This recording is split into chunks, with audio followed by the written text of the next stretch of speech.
ownership or control. So if multiple ownership may be accomplished through use of enforceable covenants and commitments which run to the benefit of the zoning jurisdiction. And this is in black and white, everybody see, and for what we as planning commission members look at this.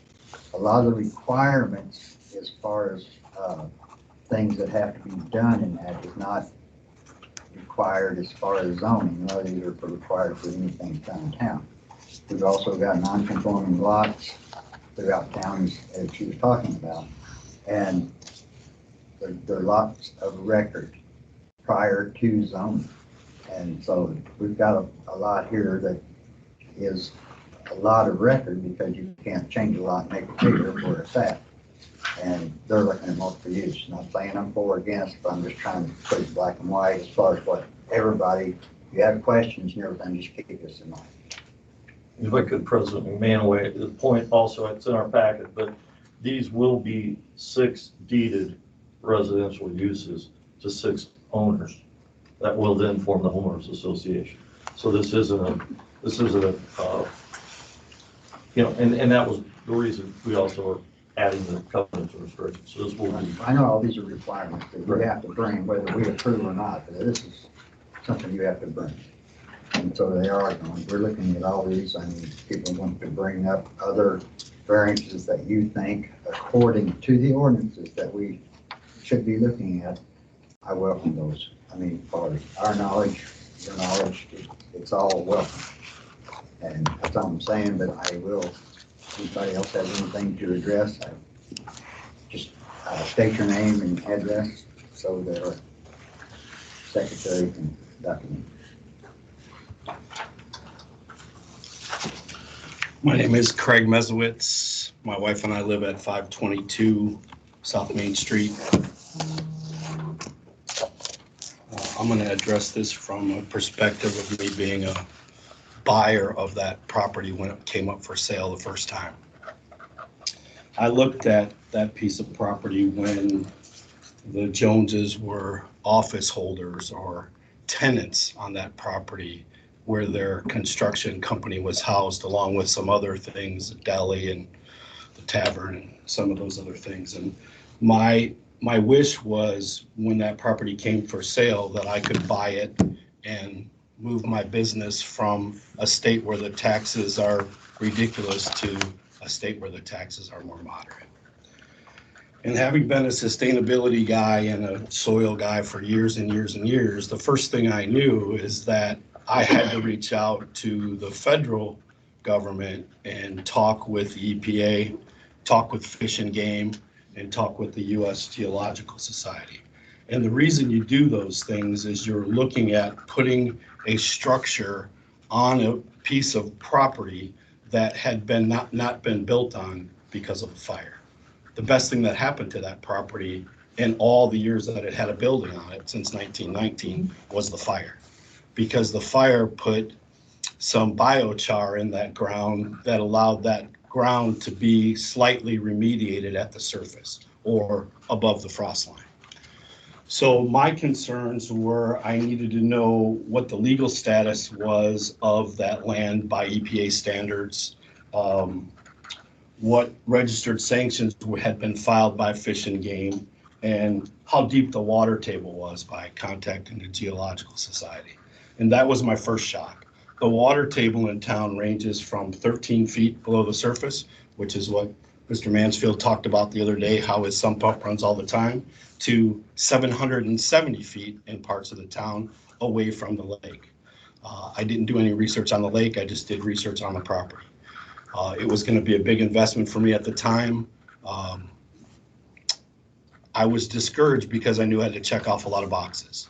And one of the things that I knew I had to have was soil samples that met EPA land, guidelines, remediation and things like that. And when you take a soil sample on a property like that has been so many different things, from a auto dealership to a gas station to a tavern to whatever else has been on that property since 1919, and people that are still in town that work there, including Mr. President, and all the things that went on and were dumped on that ground, the tests are considerably more extensive than sticking a probe this big into the ground and testing a 4-inch deep sample of soil. This is the minimum size a probe should be. So my questions for them are, what did they test for, number one? How deep were the samples? Where are the samples? And from what I've read, they never contacted the EPA or Fish and Game or the Geological Society, because I have. Not only when I was looking at buying the property, but when this came up in April. My stance in April, and I spoke on the record, has always been about the environmental nature of that property. And I don't know how much, detail I need to get into, but as those things like gasoline and lacquer and all that stuff seep into the ground, eventually they fan out like roots of some of the biggest trees, like a willow tree or a poplar tree, and they provide a blockade so that nothing else moves out of the soil, but it just continues to go deeper. I didn't see anything in the record that they tested for chromium-6, and I can pretty much guarantee that chromium-6 exists on that ground right now at the surface, because you can smell it as you walk by on a warm day. So again, I'm not sure if they put a probe in like this, I'm not sure if they put a probe in like this, and I'm not sure if they even went below the frost line, which this doesn't take you below the frost line. The frost line here on that piece of property, I believe, is 42 inches. I don't have it committed to memory, I would have to look. So Maureen and I did a lot of research, because this town means a lot to us. Maureen's been here for over 20 years. I married into this town by marrying Maureen, and it's a magical place for us. And when I found out that I couldn't have a piece of property here because of all the things that were wrong, that was before I talked to the realtor. Then the realtor told me that I have to disclose this land has been considered an environmental risk. Well, I already knew that. So the other things that I had to check off were, what do I do? Do I follow the guidelines? Do I try to shove them under the rug, like throw it all in there and hope nobody sees it and just go for it? Or do I do the right thing?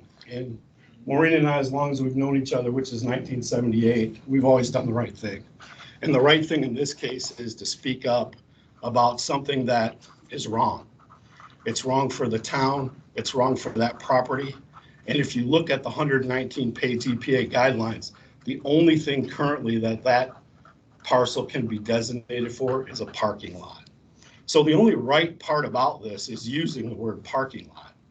Now, if they found contamination by testing properly on that land, anything below the frost line that they find would have to be remediated for 10 years. I'm old. 10 years for me, man, I can't build on that thing till I'm 71. Didn't make sense to me. If it was surface above the frost line, that's 2 years of remediation. That wasn't so bad. But I knew, because of what was buried on that property, and that there were tanks and that there was a car dealership and mechanics, and I could walk somebody in here if you wanted him to and tell you that he used to tip over 55-gallon drums of lacquer on a regular basis. And I think we all know who that is. He's a resident local. And all the other stories that were told by the people that worked there in the 40s, 50s, and 60s that still live here today. It became expensive for us to look at 10 years or even at 2 years, because remediation, and the easiest way to remediate is to plant sunflowers on a short-term basis. So an annual sunflower garden at the corner of East Lake Shore Drive, which is the correct address that nobody addresses, and Lakeview Street.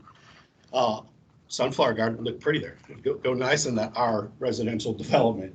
But I'm not a very good sunflower farmer. I'm a tomato and corn guy. And they wouldn't let tomato and corn grow on that land, even though that does remediate the soil. The other option was to divide it up into tree parcels, meaning every so many feet you plant a tree, and the trees that do the best job remediating soil are poplar trees and willow trees. They don't grow well in this climate. So that was another check mark against us buying that property. The last thing that we did is, due diligence in this town's tough. I mean, there's some people that will talk to you, and there's some people when they see you coming, they will walk away. When you're looking at an investment like we were looking at to buy that property and to move our entire business this way, it just wasn't worth the time and effort that people were putting in against what we wanted to do. So the environmental concerns have always been number one.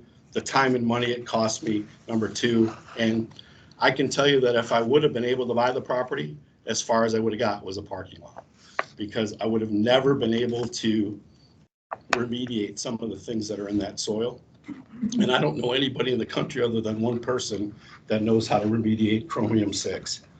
And I just wanted you to hear from me, my experience. I wish them the best. I've seen their work, but I can tell you, I think it's the wrong project. Thank you very much. Could you please repeat your address for Mr. Fox? 522 South Main Street. And how do you spell your last name to make sure I have it right? M as in Michael, I as in ice cream, S as in Sam, E as in elephant, W as in woman, I as in ice cream, C as in cat, Z as in zebra. Okay, did you get that, Don? If not, I've got it. Yes, I did. Thank you. So Okay. again, based on the information, my recommendation would be you table that till you learn more about what's going on that property and find out what they really tested for. Did they test for frosted flakes or did they test for radioactive trace? Thank you very much. I just have one question for you.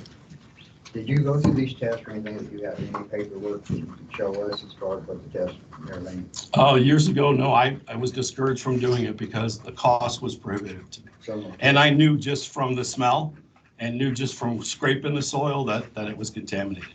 Plus, after all those years, if you look at the EPA guidelines, there's designations on what was on a property and what you have to do to either rebuild or change. And I couldn't afford to do those things. It was not worth it to me. Those I guidelines mean- were submitted to the BZA, so. Yeah. Ms. Monroe has them. So as far as the guidelines. yeah, the EPA guidelines, Did he see any I just- tests that- Huh? Did he see any, did he look at these tests that we saw? what was available to me, I asked the other night, it was the wrong form for me to ask for those. They're not part of public record, so no, I did not look at all of those things. But those will be presented to town council for sure. I mean, if it goes. I mean, I'd love to look at them. I mean, there really is a difference. I've been doing it long enough and with enough people on enough piece of property that I know who the people are that want to do this, and I know who the people are that want to do this. And the people that want to do this are doing the right thing. So based on your knowledge of the environmental concerns that you're talking about, would you buy a property on Coolidge Street or Lakeview Street right now? No, I walked away from it for those reasons. No, I'm talking about a home. Would you buy a home on Coolidge or Lakeview Street right now based on No, what sir. you're telling us? No, sir, I would not. Because the slope goes down to the lake and the water table at the Mansfield's house is 13 feet. So that means a lot of things. And you can infer what you want, but you're asking me personally, my answer is no. Okay, well, it seems like you are very well versed in this, and that's why I wanted your opinion on it. Yeah.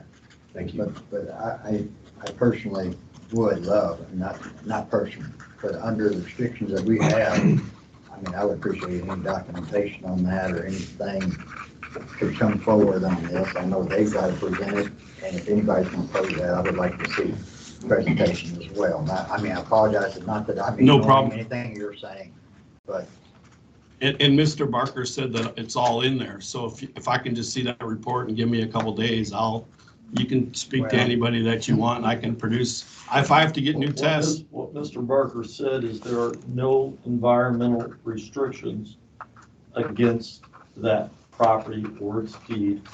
There's nothing in a 30-year title search. There's nothing with Indiana Department of Environmental Management. There are no orders against it.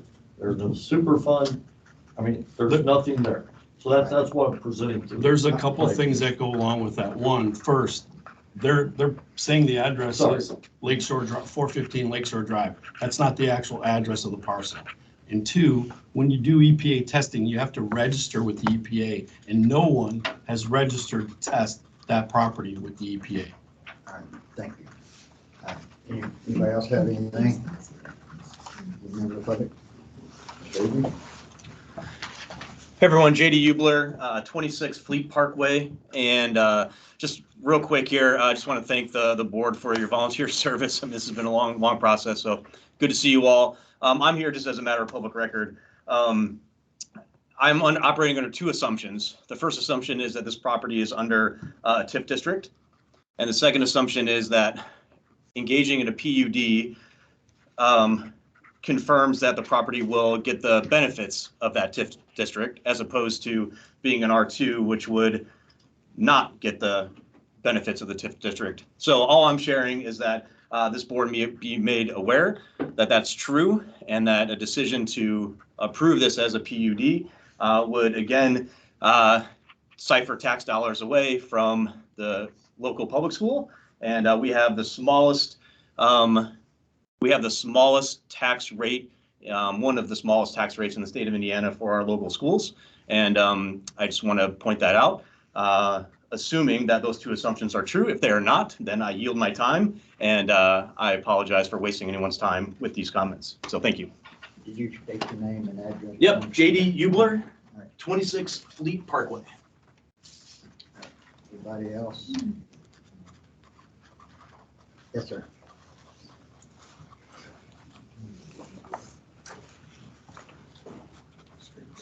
You want to walk real closer that way, or? Okay, Secretary can. Probably better over here, huh? Jeff Mansfield, 222 Lakeview. You guys have heard enough from me. I just have one question. Obviously, we have a different opinion on our side and their side as to the required variances. Their attorney introduced that they had had conversations with your building commissioner, and in how those conversations, it was determined that these other variances that our attorney went through were not required. I would like to hear from your building commissioner why it's felt that those other variations are not required. Thank you. If you would like to do that. We went through the list that I believe Mr. Snyder had provided at some point. I think Mr. Barker got a copy of that list. The two biggies that we discussed were visibility on the corner, and as they read, the last sentence of that paragraph on visibility, I think it's on page 114 of your ordinance, exempts the primary structure. It does talk about hedges, fences. So as we went through that, his determination was, I don't think we need that variance. When I read it, I agreed that that's what it could be interpreted as, and that's how I interpret it. As far as the size of the lot, I cannot find a single example by precedent of where we have rezoned a property or done a variance on size of lot, whether it was getting rezoned or just getting variances on setbacks. So as I discussed that with Mr. Barker, to me, if you're setting back on all sides of the property, you're making it smaller than whatever the required lot size is. So you're automatically getting a variance on lot size if you're approving a variance on setbacks. We rezoned a couple of properties recently, I think in February's meeting, on Bonine's property for the triplex, I believe one on the south end of town for a duplex. Those going to R2s, we didn't require variances on lot size or anything else for that matter to rezone the property. So those two specific things we discussed in our meeting. On the parking spaces, I agreed that they have 12 spaces, which is required by our ordinance. Whether one of those is a handicap or not didn't appear to matter to me if it's not a public building. But also, they had asked if we would consider putting one. I talked to the utility street manager and said, are you going to want a handicap spot there? Because sometimes when we put up a property like this, or if a resident requests it, and I know there is a resident that would be living there who needs handicap access, the town council has always granted that. Bob's statement in that memo is, yes, I would want one there and I would request it. It is not up to Bob to get that. It has to be done via ordinance. So you have a reading of our parking ordinance. I was also asked to have the fire chief assess the property. So I asked him, could you please assess the property and submit a memo to the plan commission or the homeowners to discuss if there's access to it. He looked at the site plan. He agreed that there's access to it. And so he wrote that memo. These were all the things I discussed with them. And then I basically said, how do you want to publish the notice? And Mr. Barker's advice was to go with the setbacks. I think I even emailed you like right before I had to get the notice submitted on a deadline and said, do you want to add anything or take anything away? Which I usually do that with all of the property owners, making sure that I understand what they're asking for. So at that time, they said they were good with what they had in it. And I did look, I told Sarah, because the question of the lot size had come up, I looked, I cannot find a single case where we've done a variance on lot size if there were setback variances on that property. And I can't find anything we've rezoned where we've required that as one of the conditions of a rezoning. This is also an unusual case, though, because usually you do not have a property go before the BZA for a variance if it's not already zoned as such. I think this might be the only time we've had that case. Mr. Mansfield, did that answer your question? Yeah, I just would say, though, the fact that you haven't granted a variance in the past doesn't mean you don't enforce a rule on a variance. That just does not make sense to me. You should have a lot size variance. It's clear in your ordinance, there is a lot size requirement, and you need to award a variance for it. Otherwise, I would contest that this cannot be built. Thank you. Thank you. Do we have anybody else? Ms. Marshall? Lee Marshall, 424 Forest Place. This is kind of an overall question. I should say I served on BZA for 3 years before. So this is just something I want to understand. So if you are rezoning a property, any property, is there anything else besides a PUD, and if you rezoned it and got setbacks, that it would eliminate any other variance that you needed? I mean, in other words, I'm thinking to myself, wow, all the stuff that came before BZA, if you took your property and you went and got setbacks first, and that eliminated any need for any other variances, that would be the easiest thing for us to do. Then people wouldn't have to come to BZA so much. But am I interpreting that wrong, or is that just a PUD thing? That's just more, I'm sorry. Sorry.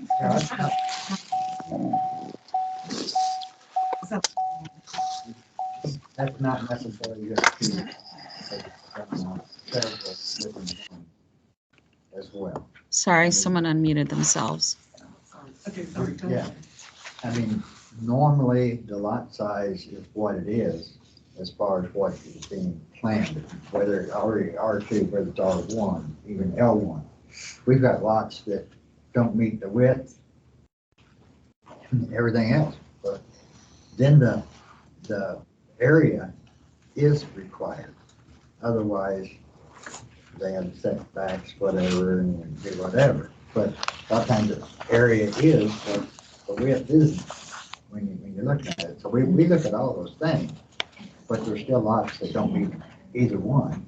And all they do is come back because it's a smaller lot. They have to get variances because the setback can't be met. But that is the purpose of the variance, because of the size of the lot. And I don't know if I explained that to everybody.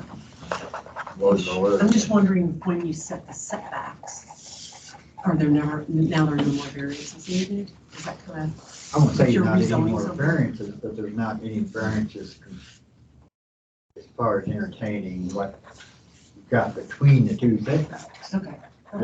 Yeah, I just wanted because I to- mean, there wouldn't be setbacks required most of the time because the setbacks are looked at because they want a She's gonna show it lesser to me. setback because the lot is smaller and less than that 21. And that's, you know, when you talk about these area requirements, you know, a lot of these sizes of what a lot is, even R1, R2, R, you know, L1, those have been changed over time, like in 78 and 2001, 2010, whatever, each time, then we're looking at ordinances that have to be according to what we want, according to the comprehensive plan, future what we're looking at.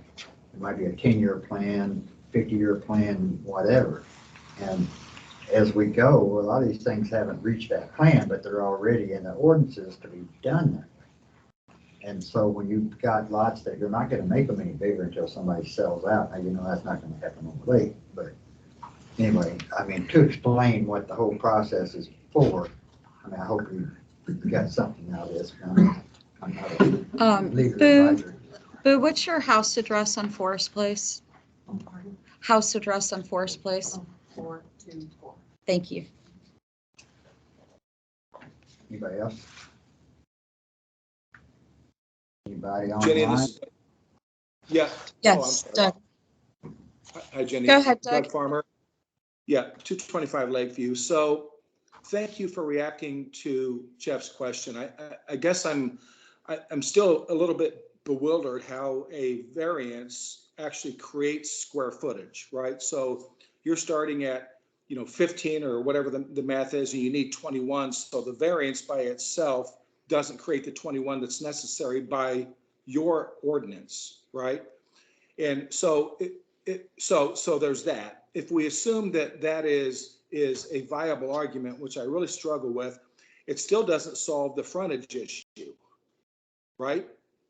The frontage issue, or by your ordinance, is 100 and some odd feet, which is probably 30 to 40 feet greater than what this lot provides. So I get creative statistics, I get creative math, but I mean, I struggle, frankly, and it's really simple to me. If by granting these variances, it doesn't create square footage that doesn't exist. I mean, that argument to me is just, it's really. Let me correct you on that right there. I did not say the variance. I wasn't talking to you, Barry. I was talking to Right. Jenny. I was talking to Jenny. I'm sorry. Right, Jenny's but- response to Jeff Mansfield. Right, she didn't say that this variance though would create more square footage. No, but she said the variance resolved the issue of the lack of square footage because it covered that. By default, by granting that variance, Barry, Jenny said that it resolved that issue, that demand, your demand for 21,000 square feet. Jenny said that by granting those three variances, that matter, that demand was taken off the table. And again, my question is, granting a variance does not create square footage. That would be beautiful if that were the case. Oh, yeah. It doesn't work like that. I think, Doug, my point was that if you're getting those setbacks, you're making that property smaller already. So Yes, in a agreed. sense, you're getting a variance on size of lot, much like we've done other variances. We've had numerous properties get variances for setbacks, but not a variance for lot size. So a non-conforming lot that needs that variance, if they're already asking to make it smaller, you're automatically granting the size of lot in that sense. So That's all if I, I'm saying. okay, so if I ask for a 5-yard setback to build a garage at my house on Lakeview Street, right?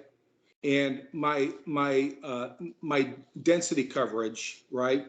I can't stay within that. So you're telling me that if I ask for the setback to build a garage, I automatically receive that coverage variance.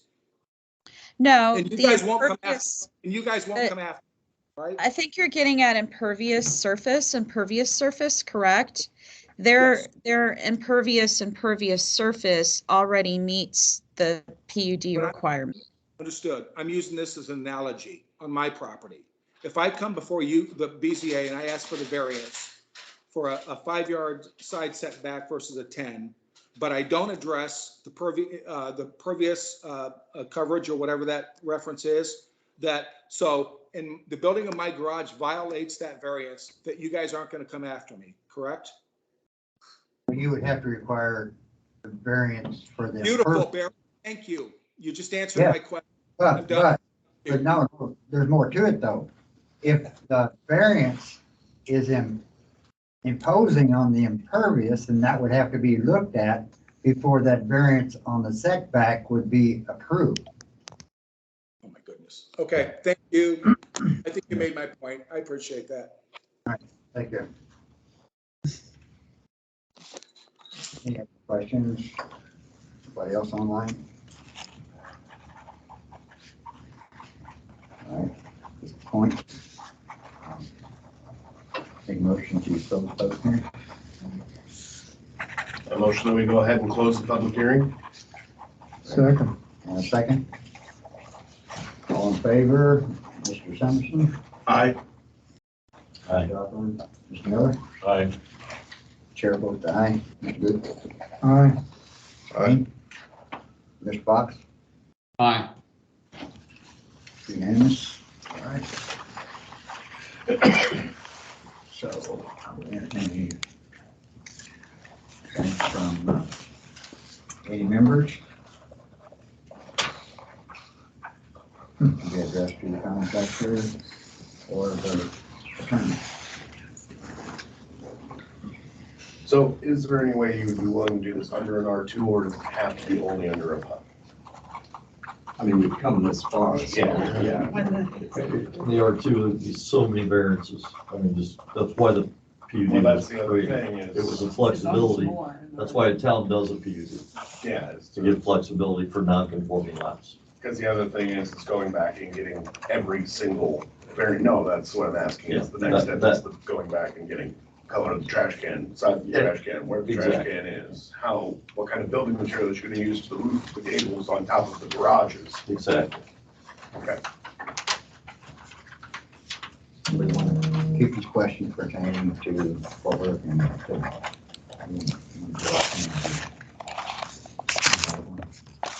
Mr. Miller? No, not at this time. Mr. Good? No. Mr. Bean? I don't at this time myself, but I do. I know that what you're going to be required, and I don't know of anything else that we haven't discussed that might be meet. But I just want to say that you know what you're required to present, what you had to present. And this is all going to have to be taken to town council. They're going to have to approve as well. And I just want to say this as well. I know we still got another bill commissioner that needs to talk. But just keep in mind that we are not a body that seals this in stone. We can disapprove it. It doesn't mean that the town council couldn't, just so you know. If we do approve it, it still doesn't mean that they will approve it. Okay? So either side of it, the town council has that final decision, just so you know. All right, Don, you have something? No, I don't.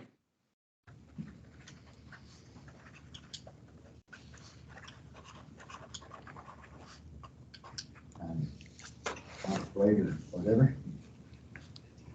Anybody wants to entertain a motion either way? But I believe you have 4 options, a yes, a no, with modification and or table. okay. Can I just ask? Those are your only 4. December, we've got that would be considered the primary approval. And that was subject to us going to the BZA and getting that. So is that primary approval done back then, and this is Now, secondary? this is actually the primary and secondary. We have everything that's supposed to be required, isn't that correct?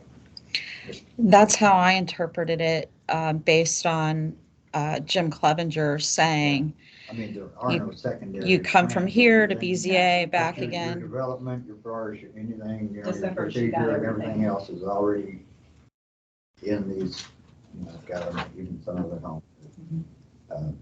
Other than that, I mean, if there's any other requirements that need to be met, I guess if this board can bring it before myself or town manager or the building commissioner to make sure it goes before the town council to get all the information that they need.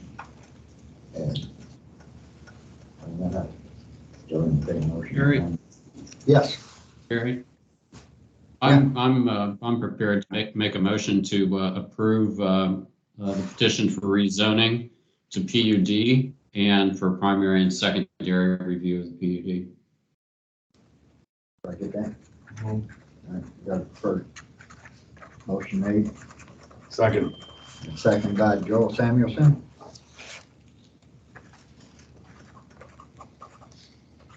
Any questions, comments before we go? State your name as we go around and your vote.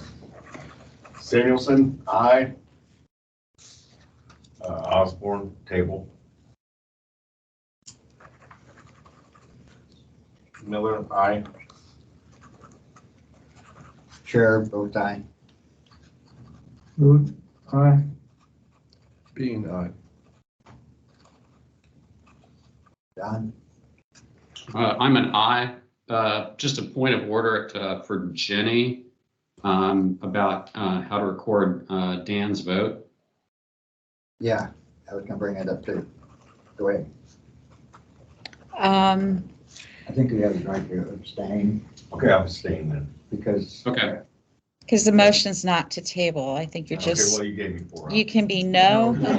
Well, Just do it. the board has those I'll four abstain. options. I abstain. Okay, Okay. Thank you. Abstain. pardon? I don't think you can abstain. That's have a reason to abstain. He can have a reason Can to you vote abstain. present? No. You can vote no. I didn't vote for mine, but I abstained. I know. He can abstain. You can table it, but you can vote no. Right. All right. Motion carried. Okay. Thank you. Thank you.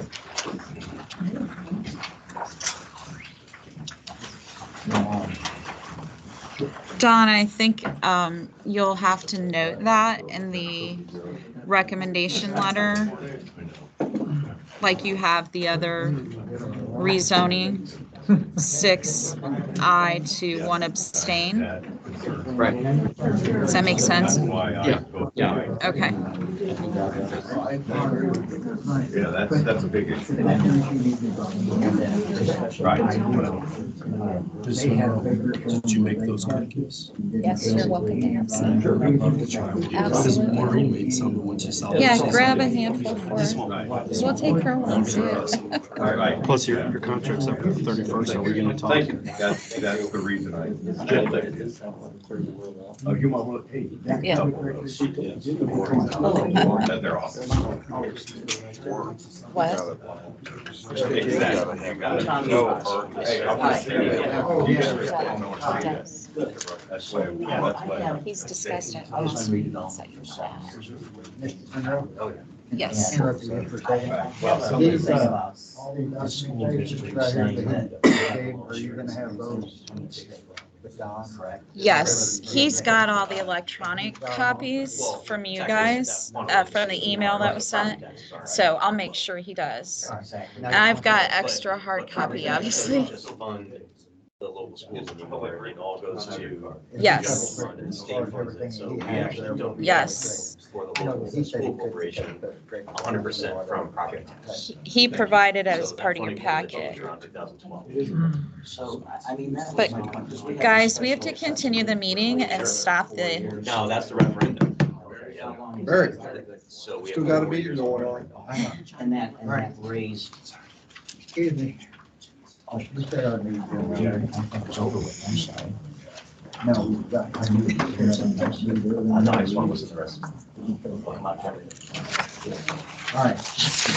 We have a TRC review. And I think we received- Yes, I've given you both sets since the Yeah, last time I, 26th of January and from February 9th. yep. Those are the most recent two that you would not have had before. These are all submitted to planning commission just so because TRC is actually giving it equal. And you don't have to motion on that. It's just more of an FYI for you guys. These will go in minutes. Yep. Or with the minutes. Yes. All right. Any old business or new business? I have some new business. If you want it. Maybe we got new business. Sort of old and new. But one part of the new, I would like, I know if you'd rather wait for your report in case anybody else has got anything else. Okay, that sounds good. You might make it simpler. You have anything new or old business? Not pertaining to this particular body, no. Oh. No. Wayne, That's you a have no. anything? Don, you have anything? I do not, thank you. All right, so we're going to the building commission report and Jenny bring up. Yeah, you already have the TRC minutes. I don't have any other new reports other than we have hired Steve There you go. Gorski to be our new building commissioner. Steve started literally this morning. To my chaotic schedule, we managed to slip in a couple hours of training. He's going to meet with the county folks on Thursday for some training on the permit system and workflow issues. And they happen to have a plan commission meeting up there. So Ty Adley's going to work through current cases they're carrying just for learning purposes. So we're excited to have Steve on board, and hopefully he won't have 3-hour meetings at his first ones. Don't create. But anyway, I just wanted to make sure you guys know Steve. And the office across the hallway next to the EMS here is where he'll be located once we get his desk put in place. So those of us online can see what he looks like.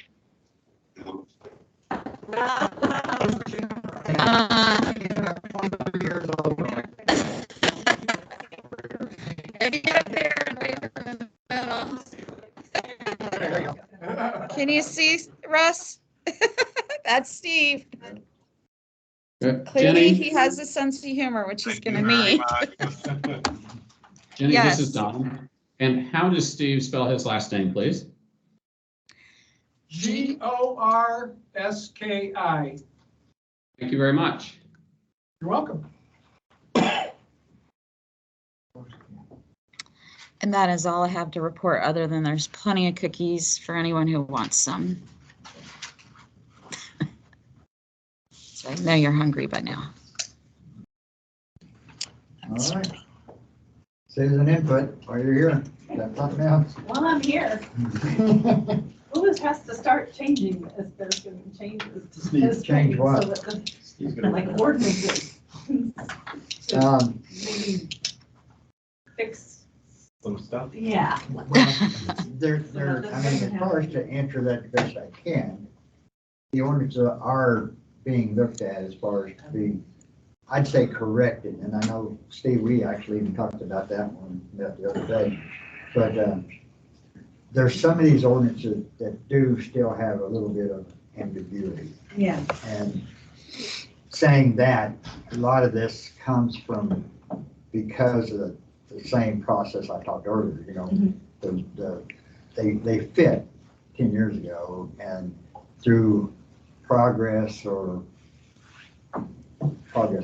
not even the right word, I guess, but we talk about the lake, different things, you know, the building keeps going, construction's always going on, new development and everything else.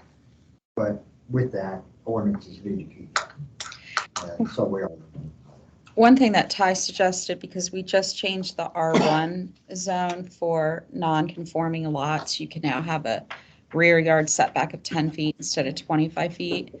Ty was saying that if you're having to make adjustments on the zone based on the fact that so many of your lots are non-conforming, is it just being a non-conforming lot zone, like an R3?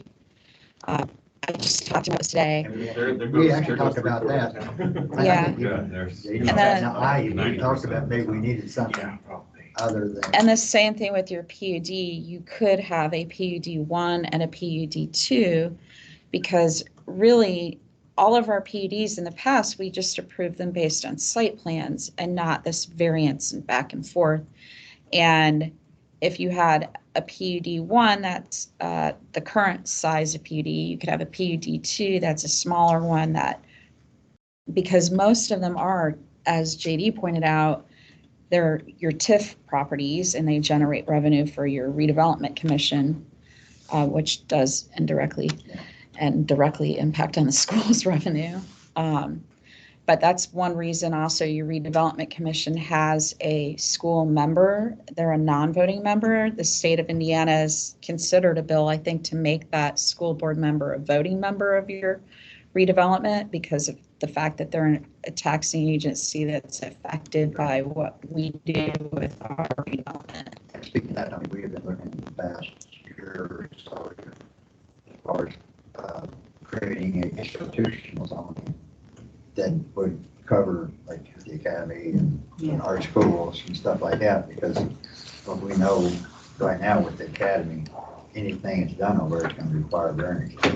You know, I mean, your height, size, I don't think setback would probably come in anything on that, but anyway, those things you're really looking at as well. But there's a whole lot of, I won't say correction, but I think as far as updating, it'd probably be better. More citizen input, commission members, concerns? None? How to have the free time to go through the whole thing and change everything. Free time to change what? Some of the stuff in there, yeah. No, and I suggested before, not to make a long conversation out of it, but you as a member are more than welcome to Make a list? find fault, make a list. I mean, I say find fault, but I say find Things that need things addressed, that probably. you think Yes. need to be addressed. I do have one other thing that I forgot to mention. With the comprehensive planning process, MACOG would like to meet with you. And I think as of now, your plan commission agenda is light for April. So could we just put that on your agenda? It's about land usage in the comprehensive plan. They would come and discuss that with you as plan commission members, get your input. And I think it'd be ideal just to do it when you have a regular meeting and not try to schedule something separately. So you're saying have it, probably come in, I mean, as a regular meeting? Yeah, Okay. where, I mean, Not a work session. MACOG would present to you, get your input on some things, maybe look at some maps. Because technically you are the land usage section of a comp plan. Your planning, your decisions about that. And there's things in that comp plan today that you might want changed in terms of land usage. So I will pull out the land usage section of the comp plan and get it to you guys ahead of time so you could take a look at it, because that's what they're going to talk to you about. Yeah. But I know these changes that we're talking about really not gonna help with that. Yeah. I mean, it's And I'm going to be working on the comp plan after I leave the town. So I will probably come to that meeting because there's a writing component to that comp plan that we did not contract to MACOG. So I think the town wants me to cover that section of the plan. So I'll be likely at your April meeting, and then I can also help Steve in terms of setting up my meetings and, you know, help him prepare you for your next meeting. And I will just do a volunteer because it's the nice thing to do for the new guy. Don, you have nothing else? Are we member concerns? Yeah. Well, my only concern is that I'm going to miss Jenny. And I just want to thank her publicly for everything that she has done in her multiple roles, serving our community, and particularly the last few months when she's worn multiple hats and helped us through some really difficult and contentious issues. Thanks, Don.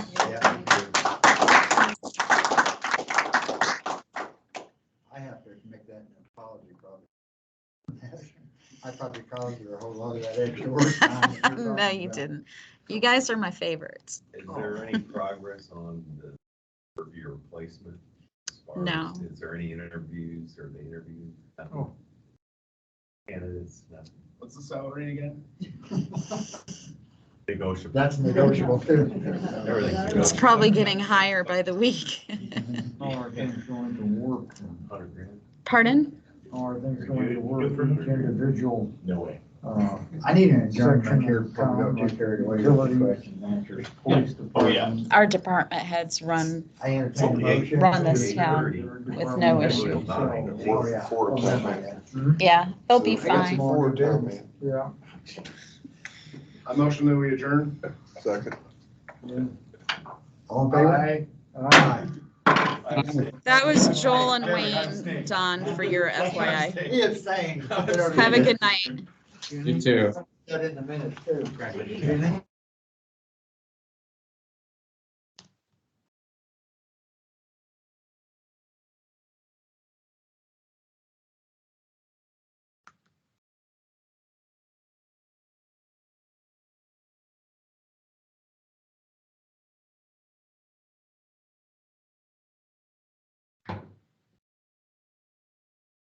Hmm.